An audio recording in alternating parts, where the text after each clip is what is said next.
Hi, my name is Jessica Anderson, and I'm a team leader from Sioux Falls, South Dakota, and I want to introduce you to my phone.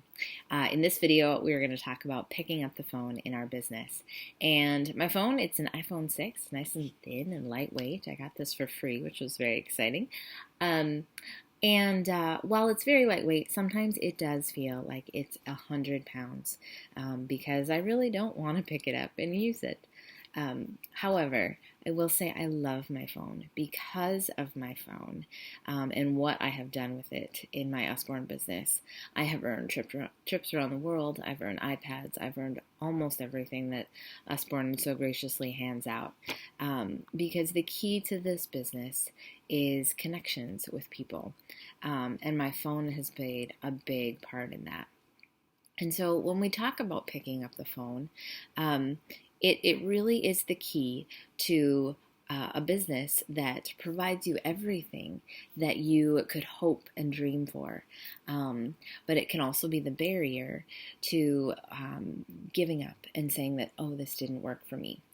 The main key that separates the people that will make it and those that won't are those that have the ability to create business when there is none. That is the key, and you need your phone for that. It's picking up the phone to call those people who might not know that you're calling, who might not understand why you're calling. So it's all about how we approach those phone calls to people and those connections to people. I will say, too, at this point in my business, in terms of connecting to people, I try to use this phone as little as possible. It's as much face-to-face as I can possibly do. Everything from my hostess coaching, I do that in person, to meeting with a librarian or a potential book fair person. I try to meet with them in person all the time because I find so much more success coming from that relationship that builds person to person. Your phone is your next best thing. But we're going to talk about what happens when you pick up the phone. It could be something that you're at a point in your business where you are cold calling. That means people don't know that you're calling. You might be looking in the phone book at a variety of daycares or preschools to try to book a book fair. And so when you pick up that phone to call them, it is really important that you know what is your irresistible offer. You have about a 15-second window, whether you leave a voicemail or you connect with someone, to be able to grab their attention. And so before you pick up the phone, it's really important that you practice. So maybe you're going to call yourself and leave yourself a voicemail, and then go back and listen to it and think, how do I sound? Do I sound salesy, or do I sound like someone who really has something incredible to offer? It's the difference between calling someone saying, hey, would you like to change a poopy diaper? Or, hey, would you like to go on a fabulous trip around the world? There's a great difference there, and it all comes across in how you say it and the words that you use. So practice your words. Talk with your upline about what is this phone call you're trying to make, what is the desired outcome from that phone call, and what are the words that are really going to get there. What are some of the key words that they've used? I'll encourage you to write them out and try the voicemail thing. Make yourself a video because there's a lot to say that just how you come across. Are you smiling when you talk?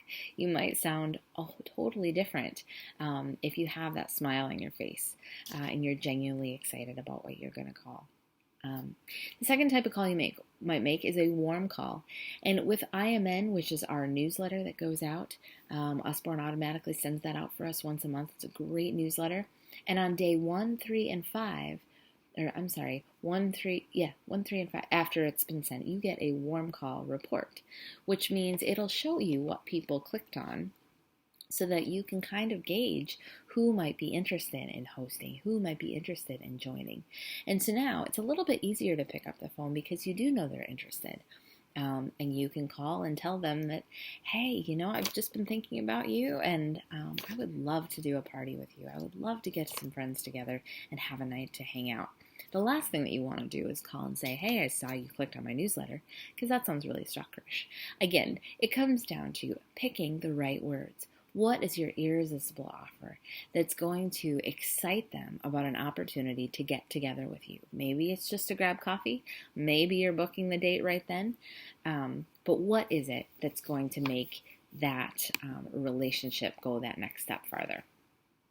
The third thing about picking up the phone is I am at a point in my business, and I've intentionally worked my business to get to this point, that I am never calling anyone to ask them to do something. I'm never calling to ask someone to host a party. I'm never calling to ask them to join my team. I am always calling to invite them to something. And so I have several events throughout the year that I do. Usually it might be like right now in January, I will be doing a VIP event to launch our new catalogs.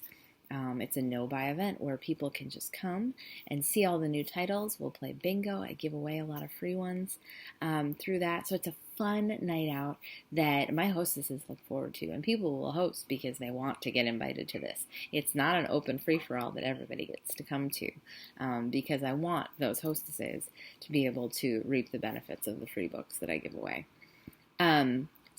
But maybe you're new and you're just starting out and you don't have that you want to do.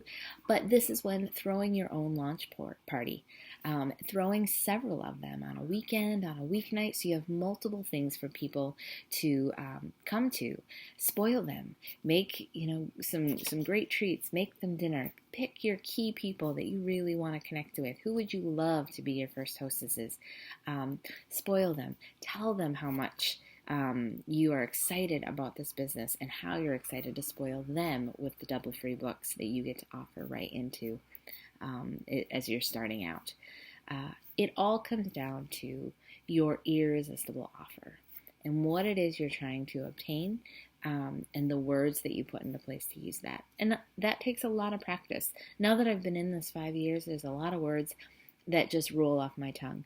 But I even still get to the point where I make a phone call and I hang up and I think, what did I just do? What did I just say? That I tell everybody, don't say that, and I just did it. And that's a good reminder to me that I should go back. I need to write my words down. I need to leave myself a voicemail. And I need to practice before I get on the phone, especially as we move into January. I get out of practice as we kind of wind down. So it's nothing to be ashamed of. It's a skill that we continually work on and master. So picking up the phone can be a challenge. It can be a fear.